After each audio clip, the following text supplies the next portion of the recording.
Bismillah. Assalamualaikum warahmatullahi wabarakatuh. Bismillahirrahmanirrahim. Alhamdulillahil karimil mannan, dzil judi wal in'ami wal ifdali wal ihsan. Wassalatu wassalamu atammanil akmalan ala man unzila alaihi al-Qur'an. سيدنا وحبيبنا وشفيعنا محمد بن عبد الله سيد ولد عدنان وعلى آله وصحبه أئمة الهدى والعرفان ومن تبعهم بإحسان إلى يوم وضع الميزان. سبحانك لا علم لنا إلا ما علمتنا إنك أنت العليم الحكيم. رب اشرح لي صدري ويسر لي أمري wahlul 'uqdatam min lisani yafqahu qawli, amma ba'd. Alhamdulillah wa syukurillah. Segala puji dan syukur kita haturkan kehadirat Allah Subhanahu wa taala. Di pagi hari yang mulia ini kita masih diberikan taufik dan hidayahnya, sehingga dengan izinnya Allah Subhanahu wa taala kita datang dan hadir memenuhi panggilan Allah Subhanahu wa taala melalui seruan muadzin. Mudah-mudahan Allah Subhanahu wa taala menuliskan kepada kita termasuk sebagai golongan orang yang istiqamah dalam ketaatan kepadanya. Amin ya rabbal alamin. Salawat serta salam semoga senantiasa tercurahkan keharibaan baginda yang mulia Nabi besar Muhammad sallallahu alaihi wa alihi wasallam, kepada keluarga beliau, para sahabatnya, para tabi'in dan tabi'it tabi'in ila yaumiddin, wa alaina ma'ahum wa fihim, innahu arhamur rahimin wa innahu akramul akramin. Ma'asyiral muslimin yang dirahmati oleh Allah Subhanahu wa taala,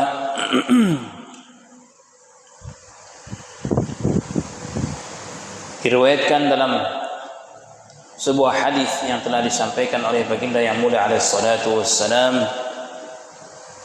tentang satu kelompok, satu jamaah dari kalangan umatnya yang berada di medan pertempuran.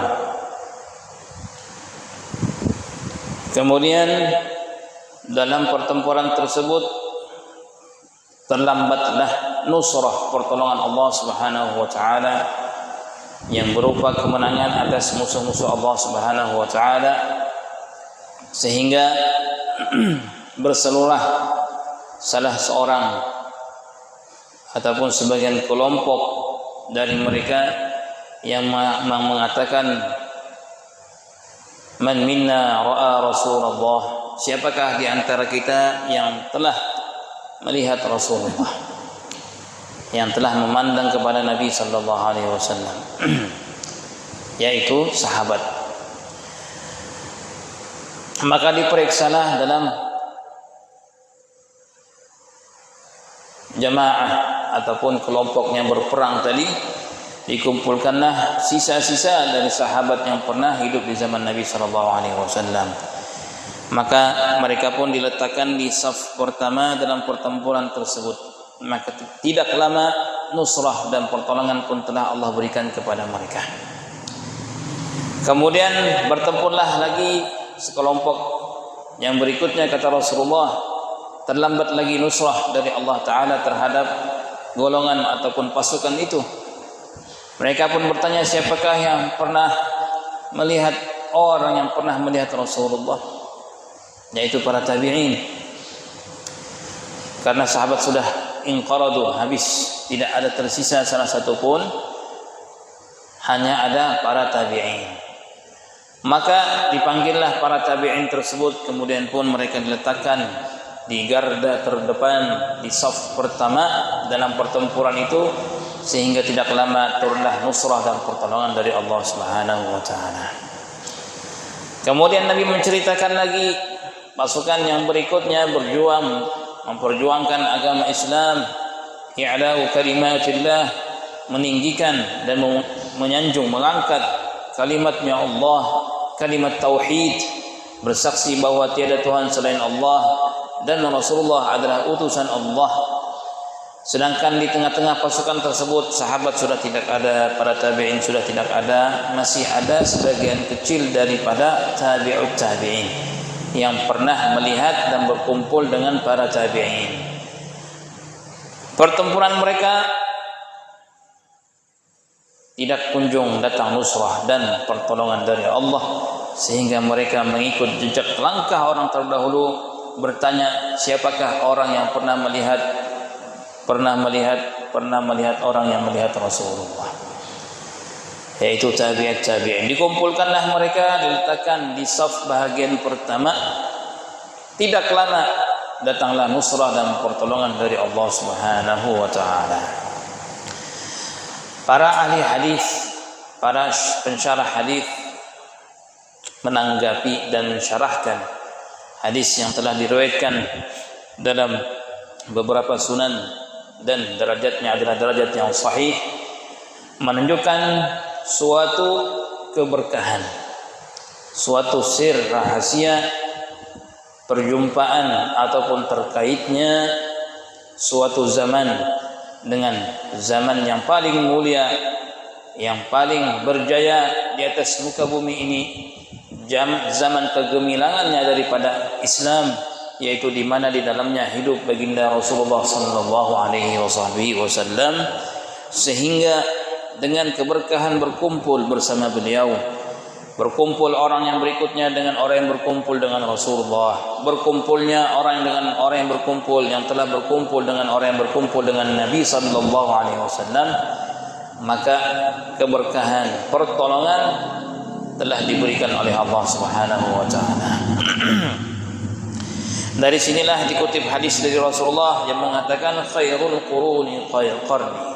Sebaik-baik kurun adalah zamanku, kata Rasulullah. Sebaik-baik kurun adalah masa di mana aku dan sahabatku ada di dalamnya. Sebaik-baik kurun, sebagian ulama seperti Ibnu Khaldun dalam muqaddimahnya dan ulama-ulama tarikh lain mengatakan al-qarnu huwa mi'atu sanah. Satu abad itu maknanya adalah 100 tahun. Walaupun sebagian mengatakan kurang dari itu ataupun lebih daripada itu, tapi pendapat yang masyhur di kalangan jumhur ulama, al-qarnu huwa mi'atu sanah. Satu abad itu adalah 100 tahun. Maka khairul quruni qarni 100 tahun, yang mana di dalamnya ada sahabat Rasul sallallahu alaihi wasallam, adalah seafdal zaman, seafdal masa yang telah dinikmati oleh seluruh penduduk dunia. Walaupun ketika itu Islam melebar dan menyebar di zaman Khalifah Umar bin Khattab sampai mencapai kepada 2/3 dunia, tetapi bagian yang lain merasakan bagaimanakah nikmatnya hidup di atas muka bumi yang penuh dengan keamanan, ketentraman dan kedamaian. Di saat Islam wujud di seluruh penjuru dunia, maka di sana didapatkan keamanan, kesejahteraan dan keamanan. Maka baginda yang mulia alaihi salatu wassalam menginginkan bagaimana wujudnya kedamaian, kesejahteraan dan keamanan akan berada di tengah-tengah umat apabila sesuai dengan keadaan yang ada pada zaman pertama, di mana zaman tersebut wujudnya Rasulullah sallallahu alaihi wasallam. Dari hadis yang kita sebutkan pertama tadi menunjukkan bahwasanya berkumpulnya para sahabat dengan Rasul sallallahu alaihi wasallam merupakan suatu keberkahan bagi umat. Bukan hanya mendatangkan keistimewaan dan khususiyah kepada sahabat karena mereka berkumpul dan melihat Rasul sallallahu alaihi wasallam, mendengarkan hadis-hadisnya sehingga mereka dinamakan sahabat Nabi, bukan hanya kembali keutamaan dan fadilahnya kepada diri mereka sebagai seorang sahabat Nabi, melainkan bahwasanya sir rahasia pandangan Rasulullah kepada sahabat dan pandangan sahabat kepada Rasulullah sallallahu alaihi wasallam justru mendatangkan nusrahnya Allah Subhanahu wa taala, mendatangkan daripada pertolongan Allah Subhanahu wa taala.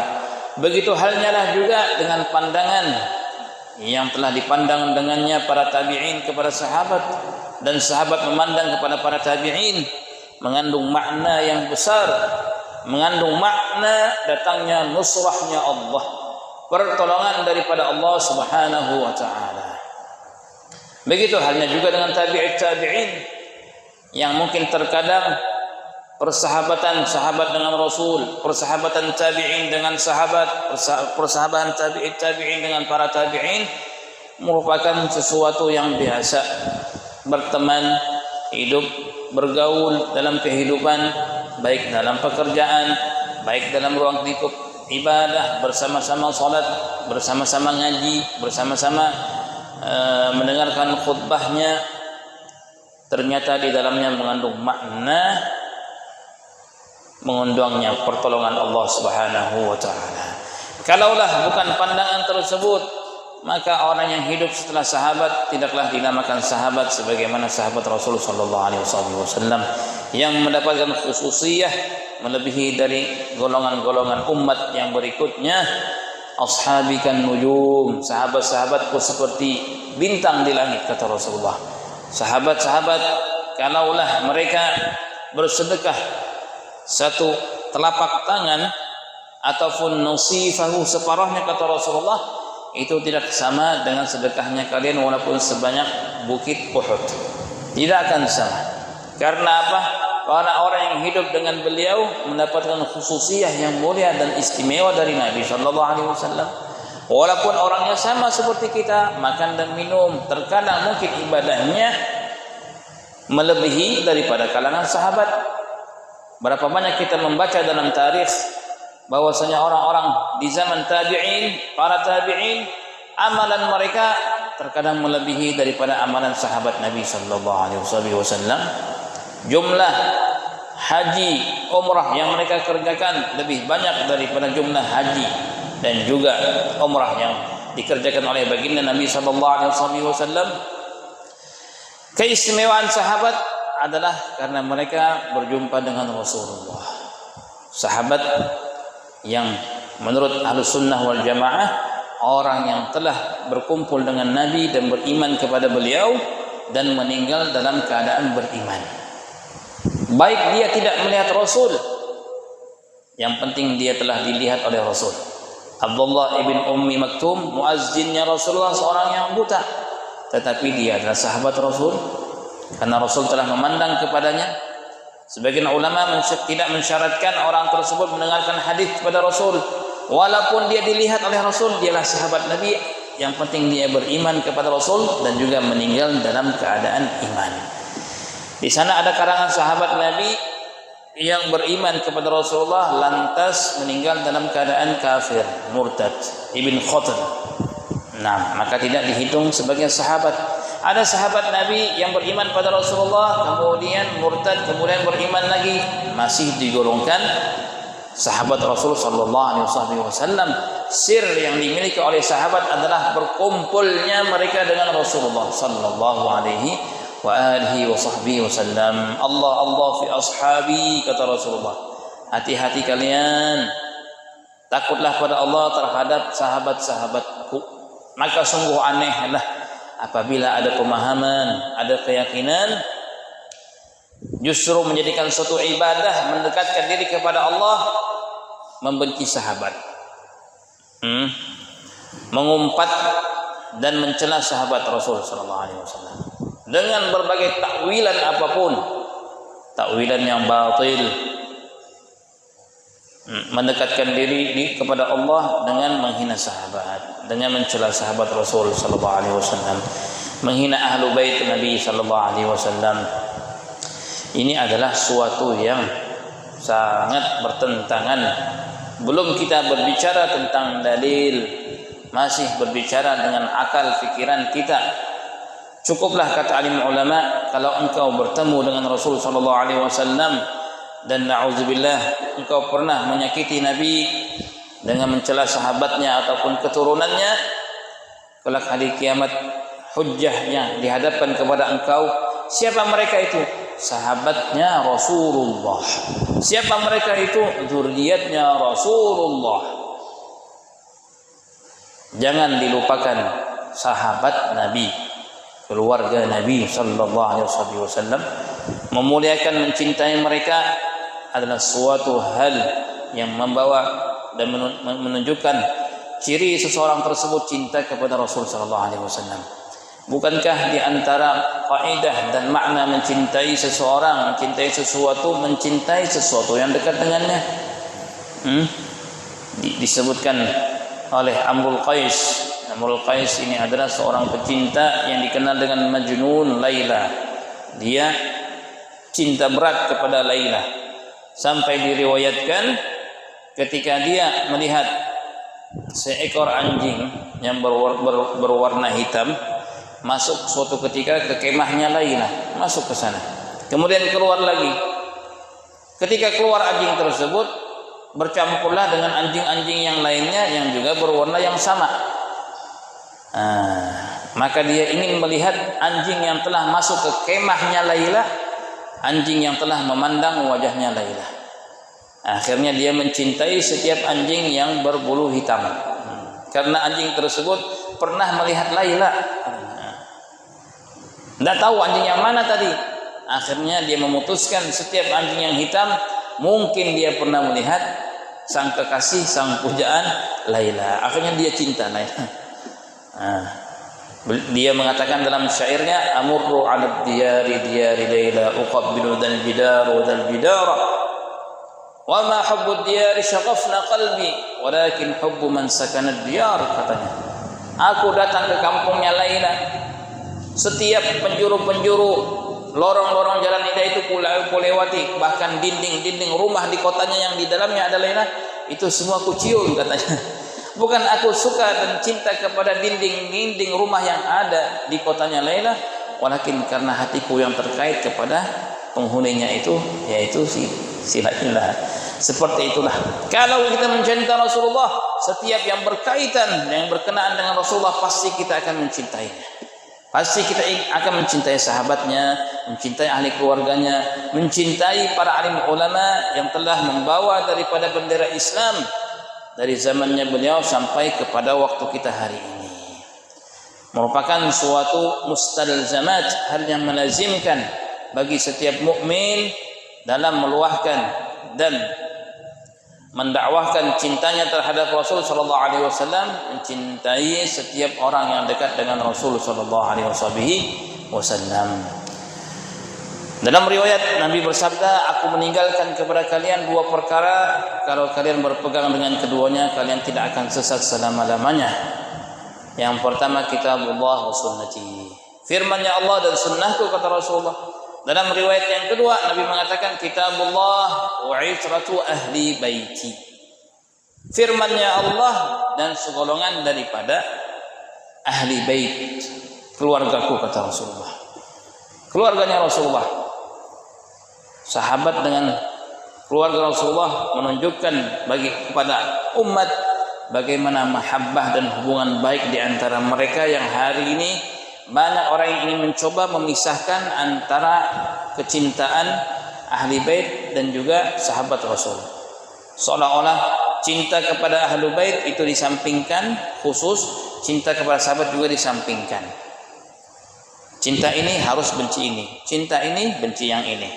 Padahal kedua-duanya adalah wajib untuk kita wala. Apa ini wala? Mencintai mereka, menyayangi mereka. Sayyidina Abu Bakar Siddiq radhiyallahu mengatakan, la an asila ahli baiti Rasulullah sallallahu alaihi wasallam afdal ahabbu ila min asili rahimi. Menyambung tali silaturahmiku dengan keluarga Rasul lebih aku sukai daripada menyambung tali silaturahmi kepada keluarga-keluargaku.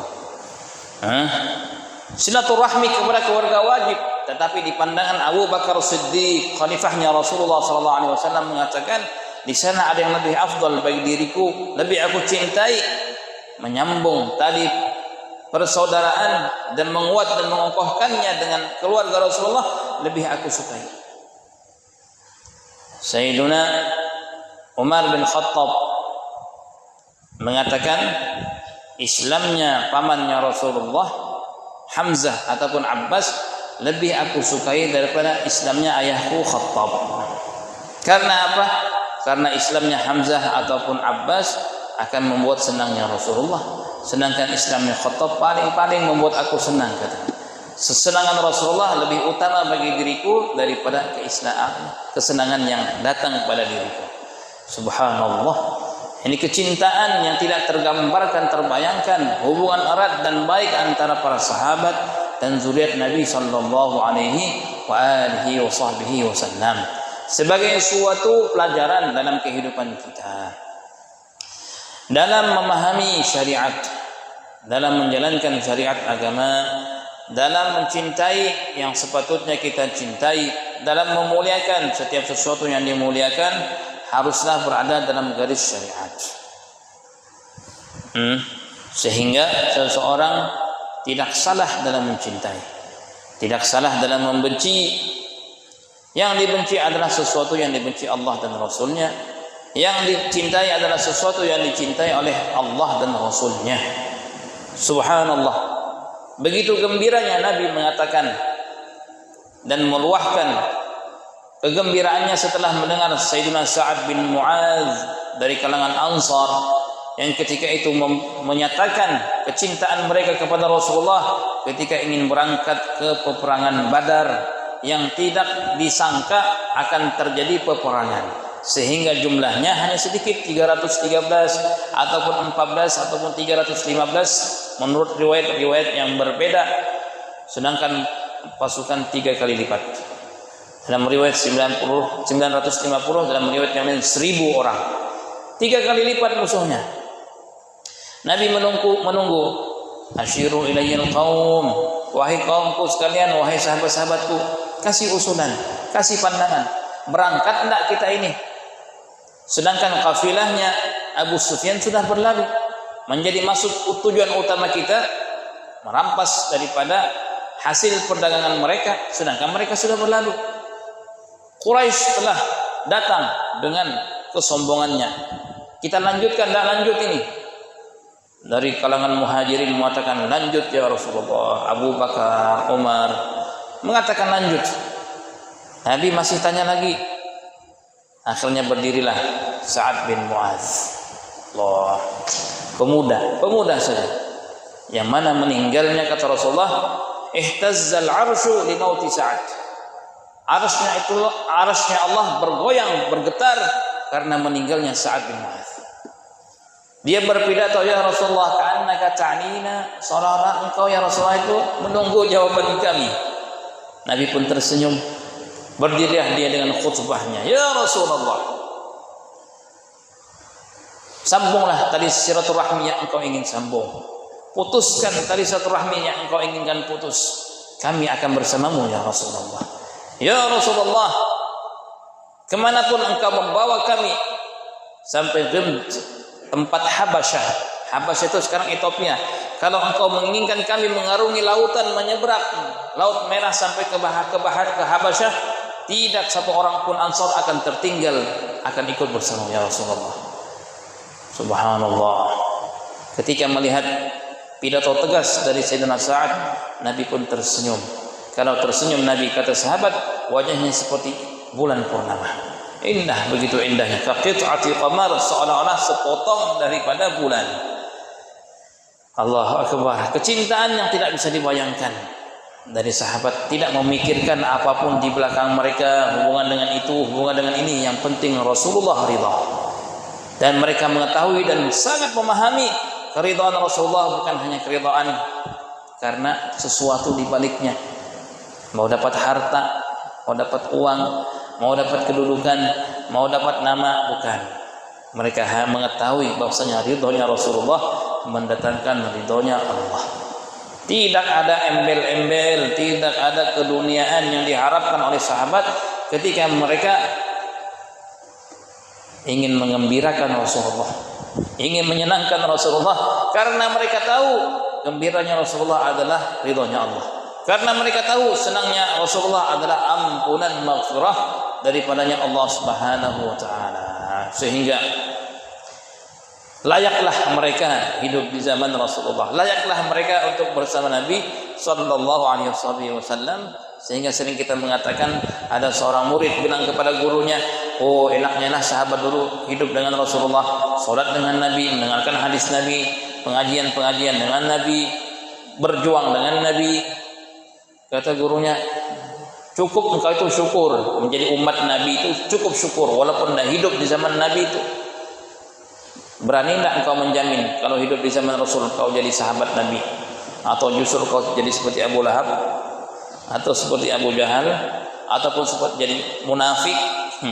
Cukup syukur katanya menjadi salah satu umat Rasul sallallahu alaihi wasallam. Tak perlu berandai-andai, tak perlu Allahu akbar. Sungguhlah mulia mereka, maka dengan mencintai mereka akan mendatangkan cinta kepada Nabi sallallahu alaihi wasallam. Imam Syafi'i pernah mengatakan dalam syair-syairnya, kalaulah mencintai Rasulullah dan ahli bait Rasulullah, orang itu dikenal ataupun digelar dengan Rafidhiyah, suatu suatu taifah, jamaah dari kalangan Islam zaman dulu yang mereka mencintai ahli bait tetapi mereka membenci sahabat. Imam Syafi'i mengatakan, kalaulah orang mencop aku sebagai seorang Rafidhi karena aku sangat mencintai Rasulullah dan keluarga Rasulullah, fa ana Rafidhi, maka aku orang-orang Rafidhi, kata beliau. Maknanya apa?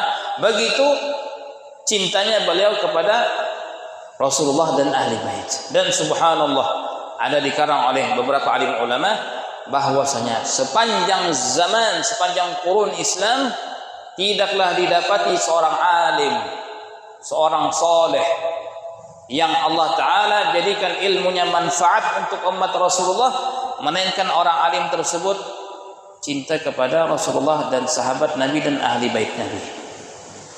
Subhanallah, keberkahannya.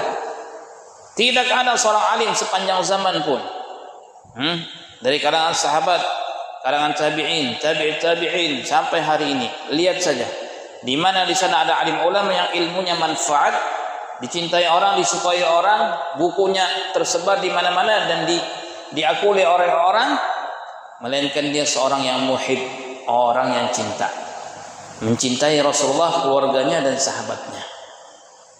Kita melihat sepanjang kurun, sepanjang zaman, ulama yang benci kepada sahabat Nabi ataupun yang benci kepada zuriat Nabi, maka ilmunya tidak manfaat. Ilmunya tidak manfaat karena salah dalam meletakkan mahabbah, karena tertipu dengan ilmunya, karena tertipu dengan kehebatan dan kepandaiannya. Banyak kita sering mendengar hari ini dengan hanya memiliki pengetahuan yang seadanya mengatakan humur rijal wa nahnu rijal, mereka itu lelaki seperti kita, kita pun juga lelaki. Mereka punya pendirian, kita juga punya pendirian. Masya Allah, lupa dengan pengetahuan orang terdahulu, lupa dengan kepintaran, kepandaian orang terdahulu, sehingga dengan mudahnya kita mengungkapkan ini pendapat saya. Kalau sudah kita melihat orang mengatakan ini pendapat saya, lupa untuk menisbahkan ilmunya tersebut didapatkan dari keberkahan orang terdahulu, maka orang tersebut jauh dari keberkahan ilmunya. Apalagi menisbahkan apa-apa kepada dirinya, ini atas usahaku, ini karena aku yang menemukan pertama kali. Ya salam. Apalagi sampai menasabiyahkan, ini saja yang benar, ini tidak benar, ini saja yang betul, yang lain tidak betul. La ilaha illallah. Seolah-olah Islam, pemahaman Islam itu hanya dimiliki oleh dirinya. Bagaimana kita mendapati orang terdahulu sangat-sangat majmu', memiliki keluasan, ketinggian ilmu mereka, tetapi mereka masih saja menukilkan kalam-kalam alim ulama terdahulu. Malu untuk menisbahkan apa yang menjadi pandangannya, ijtihadnya kepada dirinya. Imam Syafi'i berdoa kepada Allah, ya Allah, setelah wafatku janganlah engkau nisbahkan kepadaku namaku, cukup engkau menisbahkan syariat yang telah aku berkhidmat padanya. Sehingganya di banyak-banyak tempat jarang kita mendengarkan ini adalah pencetusnya ataupun yang menyebutkannya Imam Syafi'i. Mungkin di daerah kita seperti itu. Di kalangan para alim ulama sering disebutkan adalah sahabat-sahabat Imam Syafi'i ataupun ulama-ulama daripada Syafi'i. Imam Ibnu Hajar, Imam Nawawi, Imam Rafi'i, Tajuddin As-Subki, Imam Suyuti, Imam Sakhawi, imam-imam yang lainnya jarang menyebutkan ini Syafi'i. Betul mazhabnya Syafi'i, tetapi dinisbahkan kepada nama beliau sangat jarang, karena ini doa yang telah dipanjatkan oleh beliau setelah wafatnya. Beliau tidak ingin apapun yang telah beliau khidmat terhadap syariat itu dinisbahkan kepada diri beliau, justru ingin dinisbahkan cukup kepada orang-orang yang berikutnya. Rahimahullahu ta'ala, salah seorang murid Syafi'i bernamakan Al-Buwaiti, Imam Al-Buwaiti, diriwayatkan dalam manaqib beliau, begitu cerdas dan pintarnya Imam Buwaiti ini, kalau berdebat dengan syaitan, syaitan pasti kalah. Siapa yang bisa melawan syaitan? Syaitan itu hafal Quran, hafal hadis, faham tafsir, tahu semuanya. Kalau sepandai-pandai alim sekalipun, apabila berhadapan dengan syaitan pasti kalah, karena syaitan ini ilmunya besar. Pernah hidup di surga, pernah langsung bicara dengan Allah, kalangannya ketika itu kalangan malaikat, itu syaitan. Tetapi di antara murid Imam Syafi'i yang bernamakan Al-Buwaiti, begitu hebat hujjahnya, kalau dia berdebat dengan syaitan, syaitan pasti tertipu, ataupun kena tipu muslihatnya. Begitu hebatnya dalam menerangkan tauhid. Oleh karenanya, ma'asyiral muslimin rahimakumullah, marilah tingkatkan lagi rasa kecintaan kita kepada sahabat Nabi, kepada zuriat Nabi sallallahu alaihi wasallam, sehingga kita akan dikumpulkan kelak dengan Nabi sallallahu alaihi wasallam di hari kiamat, berjumpa dengan Nabi, memandang kepada Nabi sallallahu alaihi wasallam. Beliaulah yang telah bersabda dalam hadisnya dari Abu Hurairah, diriwayatkan oleh Imam Muslim dalam sahihnya, man ra'ani fil manam fasayarani fil yaqadhah wa la yatamatsalu syaitanu bi. Kata Rasulullah, barang siapa yang melihatku di dalam tidurnya, bermimpi denganku, maka dia akan melihatku dalam keadaan terjaga, dalam keadaan yaqadhah, dan syaitan tidak akan menjelma menyerupai wajahku, kata Rasulullah. Disebutkan dalam sahih Imam Muslim. Maka alim ulama mengatakan, orang yang bermimpi dengan Rasul, maka dia juga nanti akan melihat Rasul dalam keadaan yaqadhah. Yaqadhah di sini adalah dalam keadaan terjaga. Apakah di akhirat? Bukan hanya di akhirat. Alim ulama mengatakan, di dalam hadis tidak menunjukkan sedikit pun bahwasanya bertemu dengan Rasul itu hanya di akhirat. Itu sesuatu yang pasti akan berjumpa dengan Rasul. Tetapi dalam hadis tersebut Nabi mengatakan, fasayarani fil yaqadhah, dia akan melihatku dalam keadaan yaqadhah. Dan dinukilkan sepanjang tarikh para imam melihat dan berjumpa dengan Rasul dalam keadaan yaqadhah. Ini suatu hal yang ghaibiyat, suatu yang ghaib, dan Nabi menjelaskan dan menetapkan itu akan terjadi.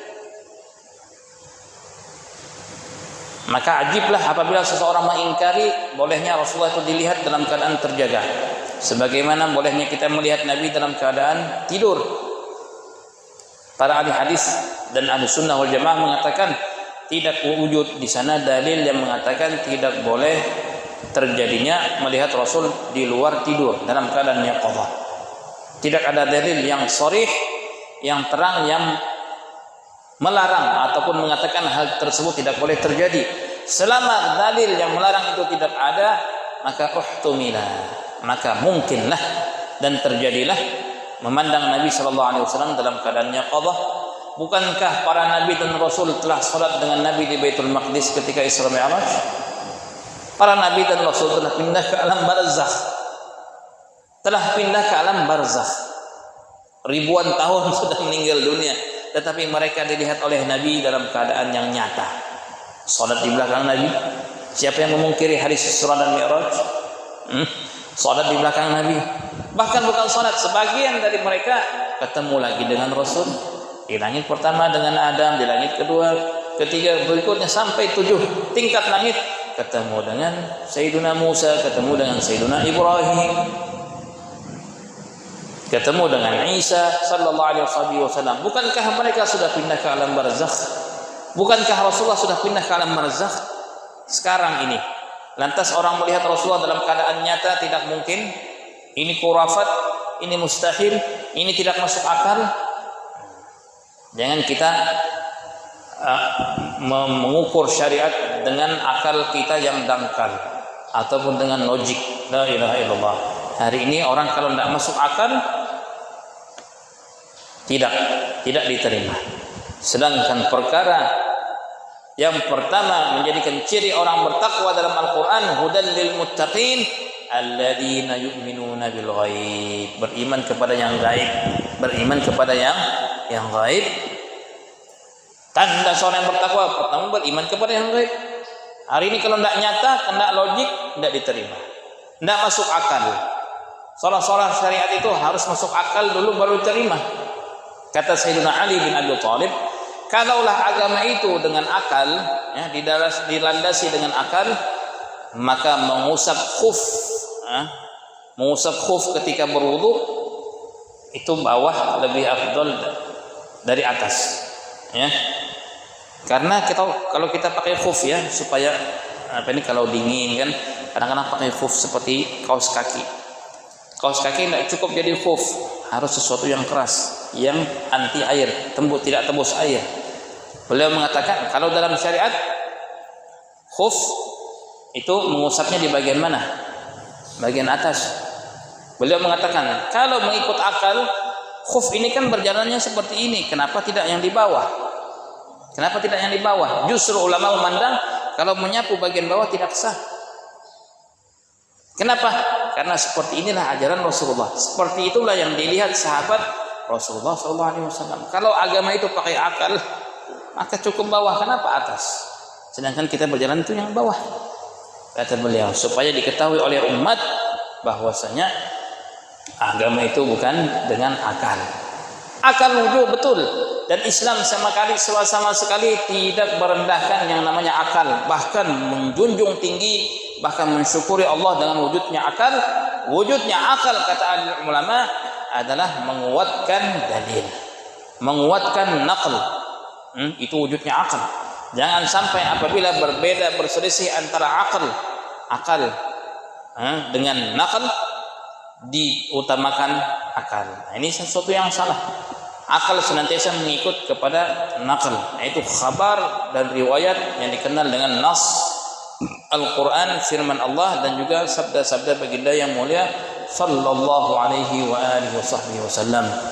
Imam Suyuti mengarang kitab tentang bolehnya memandang Rasulullah dalam keadaan nyata. Imam Sakhawi, begitu juga imam-imam yang lainnya, Ibn Abi Jamrah, Imam Al-Ghazali, Imam Syadili, Imam Abdul Wahhab Asy-Sya'rani, imam sepanjang kurun. Bahkan bukan mereka meyakini hal tersebut akan terjadi, bahkan di antara mereka yang mengalami memandang Rasulullah dalam keadaan nyata, ya.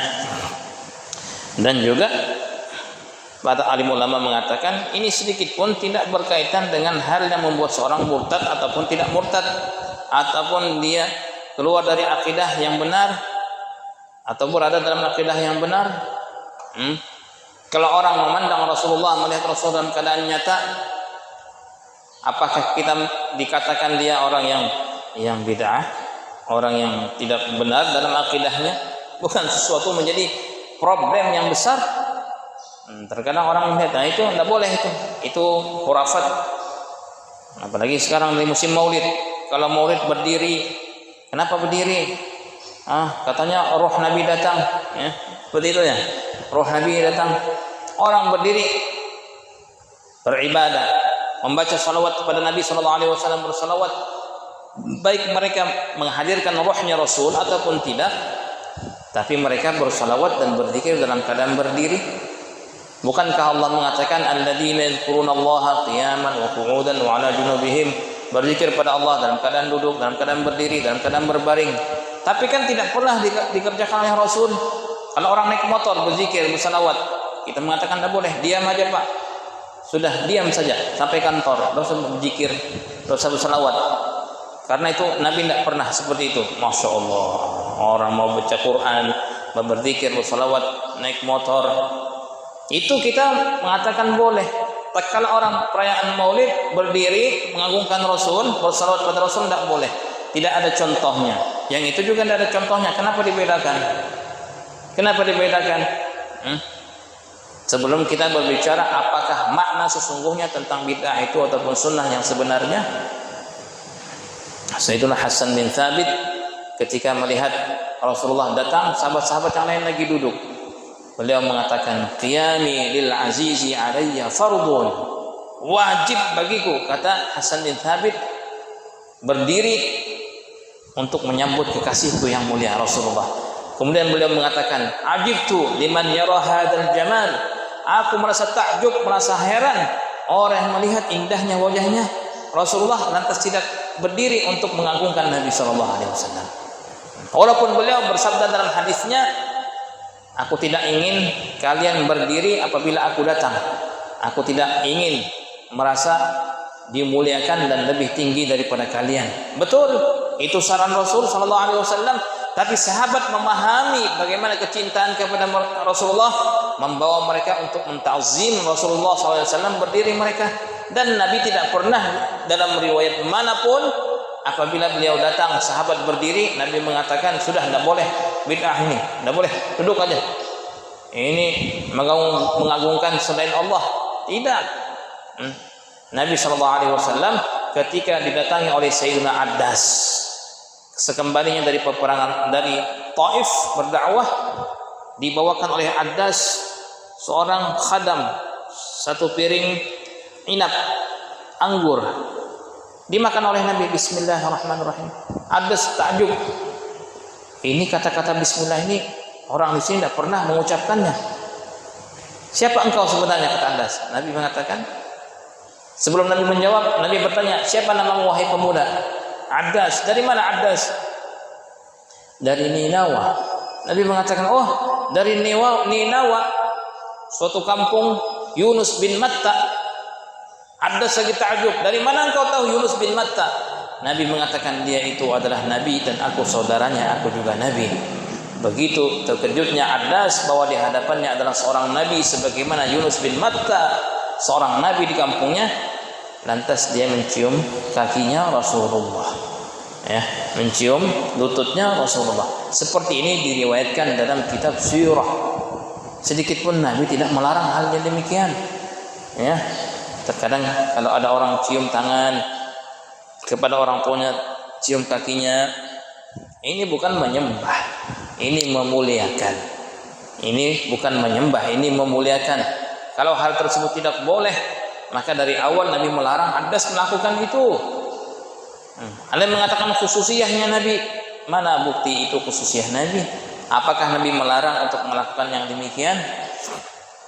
Maka kita perlu menimbang segera gerak-gerik kita dengan pemahaman para alim ulama. Jangan hanya kita mendapat keahlian dalam minta maaf bertanya kepada Syekh Google, Kiai Google, ataupun media-media lainnya, ataupun memiliki suatu panduan kitab tertentu, lantas kita menafikan pendapat ulama yang lain, seolah-olah kita ini mengecilkan Islam itu hanya dalam pemahaman kita. Islam adalah agama yang luas, Islam agama yang indah, yang mendatangkan kedamaian dalam kehidupan. Mudah-mudahan Allah Subhanahu wa taala semakin menguatkan dan meningkatkan rasa cinta kita kepada Nabi sallallahu alaihi wasallam, dan juga mudah-mudahan Allah Subhanahu wa taala menguatkan rasa kecintaan kita kepada orang-orang yang dicintai oleh Nabi, baik itu ahli keluarganya, baik itu sahabat-sahabatnya. Mudah-mudahan kita dijaga oleh Allah Subhanahu wa taala dari kebencian kepada zuriat Rasul ataupun sahabat Rasul sallallahu alaihi wasallam. Cukuplah kita sebagai umatnya bangga dan gembira sebagai umatnya yang menjalankan dan mengikuti syariatnya, yang dengannya insyaallah kita akan digolongkan oleh Allah taala ke dalam golongan orang-orang yang selamat, baik di dunia terlebih-lebih di akhirat insyaallah. Amin ya rabbal alamin. Ini saja yang dapat kami sampaikan.